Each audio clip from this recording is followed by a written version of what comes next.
Many rabbis here are visiting from abroad, and some may say you are too, from the state of Tel Aviv. Being a rabbi in Tel Aviv, what does that consist of? It's a certainly unique place, Tel Aviv. At first, when we made Aliyah, we never imagined living in Tel Aviv because we wanted to live in Israel proper, so to speak. But we got very excited about the opportunity because there's so many people who are dying to connect to Judaism, and we think that there's a complete disconnect. It's a secular city; they're not interested, but they so are. They're just afraid. There's a fear and yet a desire, a thirst and a yearning. And when we finally saw that and recognized that, we decided to jump into the Tel Aviv waters and to really offer them something that just doesn't exist, a place that they can come and connect into a shul without being judged, being warm and welcomed, and just be part of a community that just loves them, accepts them as they are, and they could take out of it that which they desire, that which they connect to.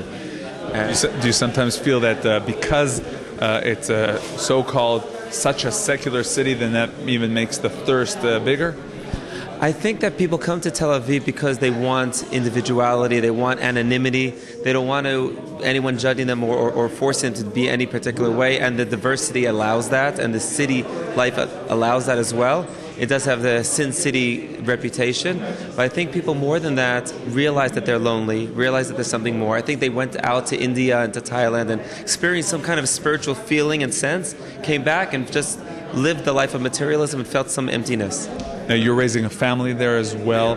Tell us about that. There's certainly a challenge. My kids are in the local schools. My daughter actually takes 2 buses to Herzliya every day to go to Tzvia, the Opana over there. So, which is certainly on her part, Mesirut Nefesh. She leaves early in the morning, she comes back late at night. But we're happy because we feel we make a difference. We're a very close-knit family. Not too many peers our age who are, of like mind. But God willing, as the community grows, that will change as well.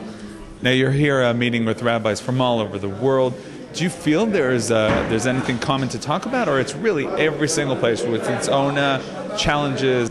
There's no question that the challenges in each place are different, and part of what we're discovering is the challenges abroad or in the diaspora are different than challenges in Israel, and yet there's certain commonalities that run by that, A, to understand the other side, what the challenges are, and help support and give ideas, and 2, to find the common challenges that I think face all rabbis and all organizations and synagogues, that we can strengthen each other and learn from each other and help each other on. So there's both the finding the commonalities and helping understand the differences of mentality.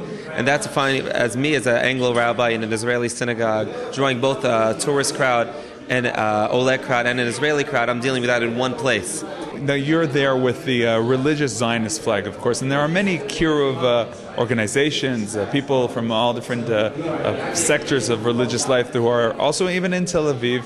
What would you say about the connection that people have, your target audience, to the religious Zionism?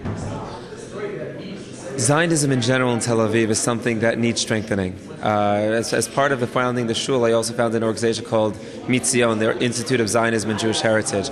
And part of that is to strengthen both Jewish heritage, both the Masoret and Zionism as per se, because I feel that there's somewhat of a disconnect, like you said, from Medinat Tel Aviv to Medinat Yisrael and Eretz Yisrael. So part of what we're trying to do, we just started a learning Tanakh and then walking the Tanakh, actually studying it, then doing it. We're going to Ir David next Friday. We're going to go to Shiloh, we're learning Sefer Shmuel, and see where the Mishkan was. And part of that is to strengthen the connection of the people to the land through study of Tanakh and through experiencing firsthand, where you can live in Tel Aviv and know your little corner and not venture out and think that's all of Israel. And that could be anywhere in the world. And why here? Why now? Why is the Jewish people connected to Eretz Yisrael and risking our lives for what? And a lot of Tel Avivans ask themselves that question. And we want to provide that answer. There's a reason we're here. There's a historical connection. There's a cultural connection. There's a religious connection. There's a spiritual tie between the people and the state and the land. So that's part of our message as well. Not just a religious renaissance that's happening, turning the Hebrew city into the Jewish city, but also connecting them from a Zionist perspective. Why are we here in Tel Aviv? Why are we here in Israel? All together.